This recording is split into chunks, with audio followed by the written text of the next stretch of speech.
नमस्कार साथियों, आप सभी का स्वागत है एसके ई1 में। मैं सुमित भारद्वाज। हमने जो है कल स्वर संधि के बारे में पढ़ा था कि स्वर संधि क्या होती है, और इसके काफ़ी ज़्यादा जो है हमने एग्जाम्पल भी हल किए, जिसमें आप सामने देख रहे हैं ऐसे। ठीक है, हमने एग्जाम्पल भी बहुत सारा किया था इस पे, और कैसे इसको संधि विच्छेद करना है सबसे महत्वपूर्ण बातें ये होती हैं। और इस संधि को हम लोग बहुत ही अच्छे तरीके से और पहचान भी पाए कि कैसे हमें संधि विच्छेद करना है। अगर आपने ये वीडियो देखा है तो मुझे आशा है कि आप संधि विच्छेद करने में कहीं पर भी थोड़ा सा भी नहीं चूकेंगे। और हमने मात्रा को भी बता दिया था कि कब छोटी मात्रा लगेगी, कब बड़ी का मात्रा लगेगी, इसके बारे में हमने पूरा अच्छे से डिस्कस कर लिया है। तो अब इसके अगला जो आता है स्वर संधि के बाद से दूसरे नंबर पे आता है, जैसा देख रहे हैं आप, गुण संधि। ठीक है, तो बात करते हैं कि गुण संधि क्या होती है। तो गुण संधि की बात करें कि गुण संधि क्या होती है, कैसे पता करें कि ये गुण संधि हमारी है, इसमें गुण संधि है कि नहीं है। तो आपको इसकी अगर पहचान की बात करें, अगर शॉर्ट में बोला जाए, तो आप ज़्यादातर जो होते हैं कि सर पूरा शॉर्टे में हमको पढ़ाया जाए, शॉर्टे में आप जल्दी से इसको पहचानें, तो ठीक है। आप ध्यान दीजिए, जब शॉर्ट में पहचान की बात आती है तो इसमें या तो ए का मात्रा आता है या फिर आय का मात्रा आता है, ओ का। ठीक है, आय का नहीं, सॉरी, ओ का मात्रा आता है। तो ये दो मात्राएं ऐसी होती हैं, अगर ये जाती हैं तो आप ज़्यादातर याद रखिए वो कौन सी संधि होती है आपकी, तो गुण संधि होती है। ठीक है ना, कौन सी संधि होती है, गुण संधि होती है। अब गुण संधि में क्या होगा, तो ए का मात्रा कैसे आता है, तो आप जानते हैं कि जब अ और आ का योग, जब अ और आ का योग किसी छोटी ई और बड़ी ई के साथ होता है तो ये आपका किस में बदलता है, तो ये आपका इसमें बदलता है, ए के मात्रा में। इसी ए के मात्रा को हम लोग किससे लिखते हैं, तो सर ऐसे करके लिखते हैं।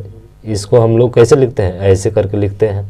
ठीक है, उसी तरह से अगर बात किया जाए आपका अगला कि अगर अ और आ के साथ, फिर अ और आ के साथ अगर आ जाता है मात्रा हमारा, अगर अ और आ के साथ अगर छोटा ऊ और बड़ा ऊ आता है तो क्या होगा, तो छोटा ऊ और बड़ा ऊ आने के बाद से ये ओ में बदल जाता है। किस में बदलता है, ओ में।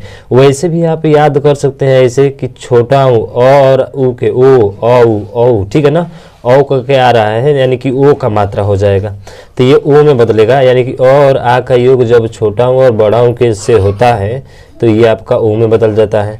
उसी तरह से जब अ और आ का योग अगर बात करें, और आ का योग बात करें, जब री से होता है, जब किससे होता है आपका, जब री से होता है, तो ये जो बदलता है अर में बदलता है। किस में बदलेगा, अर में। तो ज़्यादातर ये शब्द जो आते हैं आपके, वो कौन सी संधि होती हैं, तो वो संधि होती हैं आपकी गुण संधि होती हैं। अगर एग्जाम्पल की बात करें, जैसे हमने लिखा गढ़, हमने लिखा क्या, गढ़ धन ईस, हमने लिखा गढ़ धन, क्या लिखा, ईस। तो गढ़ धन ईस का मतलब क्या होता है, तो जैसे ही आप देखेंगे तो गढ़ हो गया और ईस हो गया, इसके बराबर अगर संधि विच्छेद करना है तो यहाँ पे ड़ में क्या आ रहा है, तो कहेंगे कि सर आधा ड़ है, आप प्लस इसमें अ है। आज जब ई को तोड़ेंगे तो ये ई है। तो जब अ और ई के योग से होता है तो क्या बनता है, ए, अ ई, अ और ई के योग से क्या बनेगा, तो आप कहेंगे सर इस पर ए का मात्रा बनेगा। यानी कि जो ड़ है इस पर ए का मात्रा आ जाएगा, जैसा ग था वैसा रहेगा ग। ठीक है, उसके बाद से इस ड़ पर क्या आएगा, ए का मात्रा आएगा, तो ये ड़ हो गया। ड़ में जब ए का मात्रा जोड़ेंगे तो ये हलंत क्या हो जाएगा, हल चिन्ह हट जाएगा, तो ये बनेगा गड़े, और स है तो यहाँ पे आ जाएगा आपका गणेश। तो गढ़ धन ईस से क्या बना, गणेश बना। कैसे बना, तो जब और आम में से कोई छोटी और बड़ी आ जाए तो क्या बन जाता है, ए का मात्रा बन जाता है। ठीक है, तो इससे जो है हम लोग इसको आसानी से संधि विच्छेद कर सकते हैं।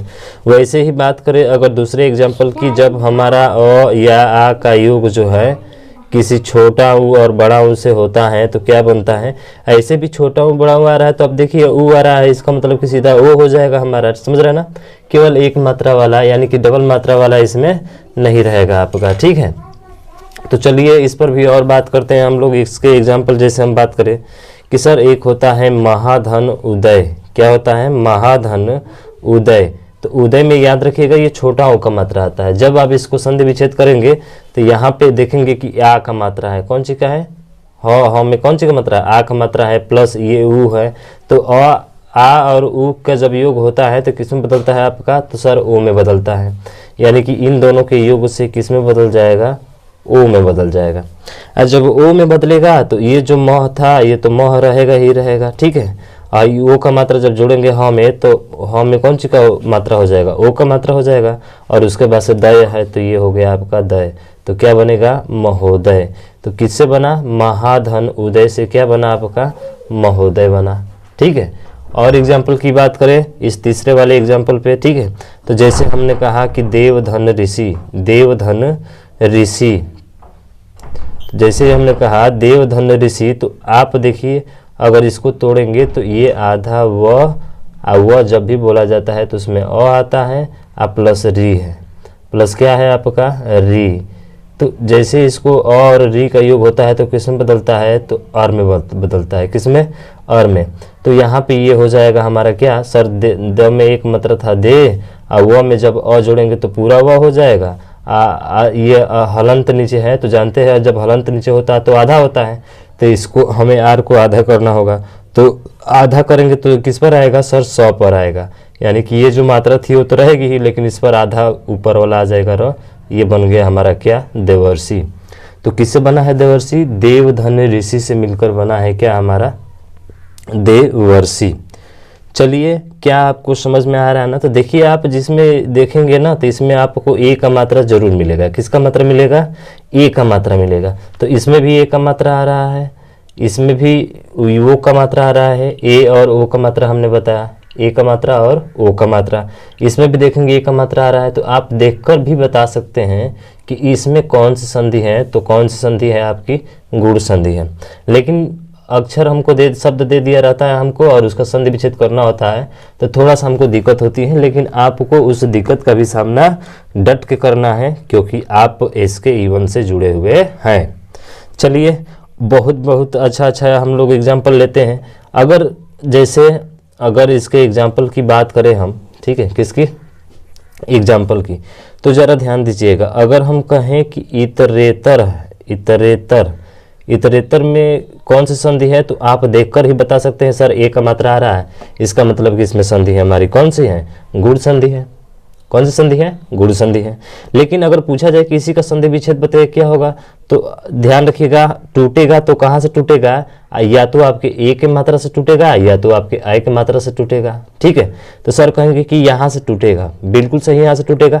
और जब यहाँ से टूट रहा है ना तो आप ध्यान दीजिए इतरे। अब बताइए क्या इतरे होता है, आपको भी अनुमान होना चाहिए, आप पढ़े लिखे हुए हैं, आप भी पढ़ रहे हैं, तैयारी कर रहे हैं, तो इतरे होता है। तो कहेंगे कि नहीं सर इतरे नहीं होता है, इतर होता है।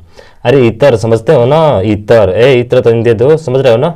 तो इतर होगा, क्या होगा आपका इतर होगा, उसके बाद से प्लस। अब दूसरा लिखना होता है, इसमें भी कंफ्यूज होते हैं, ठीक है। आप फिर से जहाँ से ये टूट रहा था ना वहीं से आप लीजिए इसको, देखिए तो अगर यहाँ से लेकर शब्द बनाएंगे तो क्या रेतर बनता है, तो फिर कहेंगे कि नहीं सर रेतर नहीं बनता है, रेतर नहीं बनता, हमारा ईतर ही बनता है। क्या बनता है, ईतर ही बनता है। तो फिर से आपका यहाँ पे क्या होगा, ईतर होगा। क्या होगा, ईतर होगा, क्योंकि र तो पहले ही आ गया यहाँ पे, ईतर से आ गया ना र पहले, उसके बाद से तर है यहाँ पे तो तर तो कभी होता नहीं है, इसलिए हम लोग यहाँ पर भी क्या लेंगे इतर। तो इतर धन इतर बन गया इतरेतर, ठीक है।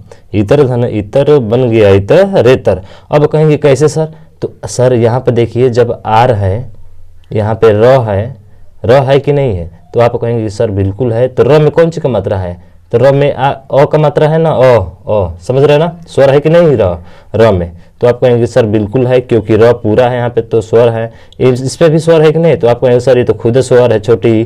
तो अ और ई के योग से क्या होता है, तो अ और ई के योग से ए होता है, चाहे आ हो चाहे अ हो चाहे ई और ई हो, इनके से योग होता है तो हमेशा ए के मात्रा बनता है न कि ओ की मात्रा, ठीक है ना। तो इसलिए बन गया क्या इतरेतर, और ई मिलकर र पर ए का मात्रा कर दिए तो ये हो गया, और उसके बाद से तर लास्ट में था तो तर इतरेतर, ठीक है। समझ में आ रहा है ना। चलिए तो गुण संधि को इसमें हम लोग पूरा कंप्लीट करेंगे और भी एग्जाम्पल लेंगे। चलिए एग्जाम्पल लेते हैं। जैसे अगर हमने कहा कि बताइए कि महाधन ईश ये वाला दिया रहे आपसे, और आपसे क्या पूछे, आपसे पूछे कि बताइए कि इसका क्या बनेगा। तो अभी अभी देखिए आप यहाँ से भी अनुमान लगा सकते हैं, जो म था वो म रहेगा वैसे, ठीक है, जैसा म था वैसे रहेगा। अब ह की बात होती है तो यहाँ पर देखिए आ का मात्रा और ई का मात्रा, तो आ का मात्रा और ई का मात्रा, देखिए आ का मात्रा ई का मात्रा किसमें बदलता है, ए की मात्रा में, यानी कि सोचना समझना नहीं है, ये वाला मात्रा और ये वाला मात्रा, सीधा ए का मात्रा किस पर आएगा तो सर ह पर आएगा, तो ये ह पर हो जाएगा, ए का मात्रा है, और लास्ट में जो बचा उसको लिख दीजिए वैसे ही, क्या बन गया, महेश। समझ रहे हैं ना। चलिए अभी भी समझ में नहीं आया होगा शायद आपको, चलिए और भी एग्जाम्पल लेते हैं, एक दो से का काम चलने वाला है, ठीक है। चलिए और एग्जाम्पल लेते हैं, जैसे हमने कहा रमा, हमने कहा रमा धन इंद्र, आप जानते हैं इंद्र में हमेशा छोटी ही आती है। अब हमने कहा रमा धन इंद्र, तो आप क्या कहेंगे बताइए, रमा धन इंद्र क्या कहेंगे, तो कहेंगे कि सर ये आ का मात्रा है, ये ई का मात्रा है, तो सीधा ए का मात्रा लिखिए, वहां पे क्या लिखिए, ए का मात्रा लिखिए, तो लिखिए ना, क्या लिखिए ना आप, क्या बनेगा, रमेन, और अंक का मात्रा था तो सर अंक का मात्रा तो रहेगा ही, और द्र है तो द्र, रमेंद्र, सीधा हो गया हमारा। अरे आ का मात्रा और ई का मात्रा से क्या बनता है, तो आप कहेंगे कि सर ए का मात्रा बनता है, तो वही तो लिखे हैं मेरे भाई, वही तो हम लिखे हैं यहाँ पे, समझ गए हो ना। हाँ तो और चलिए लेते हैं और एग्जाम्पल लेते हैं।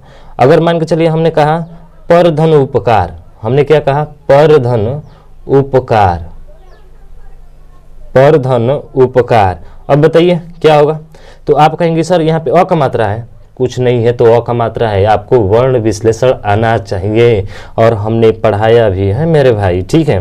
तो अ है उ है, तो सीधा सर अ उ है ना, तो अ उ अ उ अ उ ओ क्या ओ, तो ये सर होगा पर, अ और उ सीधा ओ हो जाएगा। अब पकार है तो यहाँ पे लिख दीजिए पकार, अपन समझ रहे हो ना, हाँ पकार है तो लिख दीजिए पकार, बन गया परोपकार। क्या है यार इस संधि, क्या आपको कठिन लग रही है, बहुत आसान है संधि, समझ रहे हैं ना, थोड़ा सा बस दिमाग लगाना है, अब बाकी सब आप अब जो है संधि में कभी गलती नहीं कर सकते हैं। सर और दीजिए उदाहरण, ठीक है लीजिए और उदाहरण। हमने लिखा यहाँ पे 9, क्या लिखा 9 धन, हमने लिखा ऊढ़ा, क्या लिखा ऊढ़ा, 9 धन ऊढ़ा हमने लिखा। अब बताइए क्या होगा, तो फिर से कहेंगे कि सर इसका अंतिम वर्ण अ है, बिल्कुल सही अ है, ये उ है, तो सर अ उ अ उ ओ, तो न उ ओ, आ ढ और आ नौढ़ा, यानी कि और उ मिलकर ओ बनेगा और ढा हो जाएगा, तो क्या बनेगा नौढ़ा। तो ये हो गया। चलिए और लेते हैं आपके लिए भाई, आपको भी अभी क्लियर नहीं हुआ होगा, लेकिन इस बार तो क्लियर होकर ही रहेगा। कैसे, चलिए हमने लिखा क्या सर, हमने लिखा ग्राम धन उत्थान, बताइए क्या बनेगा हमारा, तो आप कहेंगे कि सर ये म का अंतिम वर्ण अ है और इसका उ है, तो अ और उ मिलकर क्या बनता है मेरे भाई, तो कहेंगे सर और उ मिलकर ओ बनता है, तो सीधा इसी में आपको परिवर्तन कर देना है, तो ये क्या हो जाएगा ग्रा, अब म था तो म में कौन सी का आ जाएगा, और उ के योग से ओ, और जो लास्ट वाला वर्ण बचा है बस वो आप ऐसे ही लिख दीजिए, ग्रामोत्थान आपका हो जाएगा। क्या आप बताइए इसमें आपको कहीं दिक्कत है, क्या आपको इसमें दिक्कत है। अगर हम पूछ ले कि बताइए प्रश्नोत्तर, प्रश्नोत्तर बताइए प्रश्नोत्तर में क्या संधि विच्छेद होगी, तो आप कहेंगे कि सर ये तो टूटेगा, बिल्कुल यहीं से टूटेगा, सही बात कहा आपने, यहीं से टूटेगा, ओ के मात्रा कहीं से टूटता है। तो क्या आप लिखते हो तो प्रश्नो लिखते हो कि प्रश्न लिखते हो, तो आप कहेंगे कि सर प्रश्न लिखते हैं, तो लिखिए ना, फिर क्या दिक्कत है प्लस। उसके बाद से आप बताओ, उसके बाद से उत्तर लिखते हो कि उत्तर लिखते हो, तो आप कहेंगे कि सर ये भी आप भी गजब की बात करते हैं, हम लोग उत्तर लिखते हैं, तो सीधा उत्तर लिखो ना, आपका ये आ गया बस प्रश्न धन उत्तर, क्या बनेगा प्रश्नोत्तर, प्रश्न धन उत्तर क्या बनेगा प्रश्नोत्तर बनेगा, समझ रहे हैं ना, प्रश्न धन उत्तर क्या बनेगा प्रश्नोत्तर बनेगा। अब सबसे विशेष बात जो आती है, आप तो आप संधि विच्छेद कर ही लेंगे, लेकिन सबसे विशेष और महत्वपूर्ण बातें आती हैं जो इसके अपवाद हैं। क्या है, अपवाद हैं, तो अपवाद की श्रेणी में आते हैं, जरा देखिएगा इनको। जैसे हमने कहा स्वैर, क्या कहा स्वैर, तो स्वैर जो होता है ये होता है आपका स्वधन ईर, क्या होता है स्वधन ईर। कहने का मतलब कि जब यहाँ पे अ था और ई था तो ओ में बदलना चाहिए ना, लेकिन ओ में नहीं बदलता है। और ये सबसे महत्वपूर्ण चीज़ें हैं, आपको याद रखना ही रखना है इसको। अगर याद नहीं रखेंगे तो अगर ऐसा आ जाएगा तो भाई ट्रिक वाला, संधि ट्रिक ले लो ले लो ले लो, पढ़ लो, आ जाएगा, सब कुछ आ जाएगा, कोई बाहर जा ही नहीं सकता। लेकिन ये आ जाए ना तो संधि ले लो नहीं, दे लो करने लगोगे। तो ध्यान देना, यहाँ पे स्वैर में आता है तो बहुत लोग देखते हैं कि ये डबल मात्रा है, सीधा मारो वृद्धि संधि, खटाक दे मारो वृद्धि संधि, यहाँ से बस काम उसका तमाम सब कुछ खत्म हो जाएगा। तो ध्यान रखिएगा, इसके अपवाद हमको विशेष जानना जरूरी होता है। तो स्वैर में कौन सी संधि है, तो अपवाद के रूप में आता है आपका वो कौन सी संधि होगी, तो सर आपकी गुण संधि होगी। कौन सी संधि होगी, गुण संधि होगी। उसी तरह से इसका एक और अपवाद की बात करें तो वो है आपका प्रौढ़। क्या है, प्रौढ़। प्रौढ़ में भी कौन सी संधि है, तो गुण संधि है। कैसे, तो इसका जो संधि विच्छेद होता है प्र धन ऊढ़, प्र धन क्या होता है, ऊढ़। हालांकि प्रौढ़ बनना चाहिए लेकिन बनता क्या है, प्रौढ़ बनता है। तो इसलिए ये अपवाद के रूप में है प्रौढ़, समझ रहे हैं ना। प्रधन क्या होता है, ऊढ़ होता है, आप इसको ध्यान रखिएगा, ठीक है। उसके बाद से एक और शब्द आता है, वो शब्द है आपका अक्षौहिणी। क्या है, अक्षौहिणी, अक्षौहिणी। तो ये जो होता है अक्षधन, ये क्या बनता है, अक्षधन ऊहिनी। क्या बनता है, अक्षधन ऊहिनी, और ऊहिनी में बड़ा ऊ आती है, ठीक है। तो अक्षधन ऊहिनी से क्या बना, अक्षौहिणी। हालांकि अ और अ मिलकर क्या होना चाहिए, आ होना चाहिए, ओ होना चाहिए, और ऊ मिलकर क्या होना चाहिए, ओ होना चाहिए। लेकिन और ऊ मिलकर ओ नहीं, क्या बन जाते हैं, औ बनते हैं। तो अक्षधन ऊहिनी क्या बनेगा, अक्षौहिणी बनेगा, ठीक है। तो इसके आपको अपवाद भी साथ साथ में आने चाहिए, नहीं तो क्या पता एग्जामिनर आपसे अगर ये पूछ लेता है, और ज़्यादातर एग्जामिनर अपवादे वाला पूछता है, अगर पूछ देगा तो फिर आपका मुँह लटक जाएगा। जब मुँह लटक जाएगा तो फिर परीक्षा में सिलेक्शन होने से आपका अटक जाएगा, ठीक है। तो इसका आप विशेष ध्यान दीजिएगा मेरे भाई। तो ये जो गुण संधि होती है आपकी समाप्त होती है, ठीक है। ये गुण संधि आपकी समाप्त होती है। खाली आपको याद करना क्या है, तो आपको याद करना है इसके अपवाद। क्या, अपवाद। एक दो बार देख लेंगे तो अपने आप आ जाएगा, ठीक है। प्रौढ़ है, स्वैर है, अक्षेणी है, ठीक है ना। अक्षधन ऊहिनी होगा, स्वैर का स्वर धन ईर होगा, प्रौढ़ में प्रधन ऊढ़ होगा। तो देखिए आप अपवाद में भी देखेंगे ऐसे, तो जो संधि विच्छेद करने के बाद से आ रहा है वो हमेशा बड़ी वाली आ रही है। देखिए यहाँ पर भी बड़ी वाली आ रही है, यहाँ पर भी बड़ी वाली आ रही है। तो आप ऐसे इसको याद रख सकते हैं कि संधि विच्छेद में जब भी अपवाद के रूप में अगर आता है, भाग संजोग अगर हमारे एग्जाम में ऐसा प्रश्न बन जाता है तो हमें देखना होगा कि कहाँ पे जो है इसका संधि विच्छेद अगर हमसे पूछता है तो हमेशा बड़ा ऊ वाला होगा, ना कि छोटा ऊ वाला। देख रहे हैं ना, ये बड़ी है, ये बड़ा ऊ है, ये भी बड़ा ऊ है, तो इसमें बड़ा ऊ ही आएगा आपका। तो इस तरह से आप इस गुण संधि को अच्छे तरीके से पहचान सकते हैं। मुझे आशा पूरा विश्वास होगा कि ये चीज़ें आपको बहुत अच्छे तरीके से समझ में आई होगी। अगर नहीं भी समझ में आती हैं तो आप मुझे कमेंट कीजिएगा, सर मुझे इसमें दिक्कत है, इस प्रॉब्लम में दिक्कत है, आप अपना सुझाव हमें दे सकते हैं। तो आज के लिए बस इतना ही। ज़्यादा से ज़्यादा इसको लाइक शेयर सब्सक्राइब कीजिएगा। तो आज के लिए इतना ही बस। जय हिंद, जय भारत।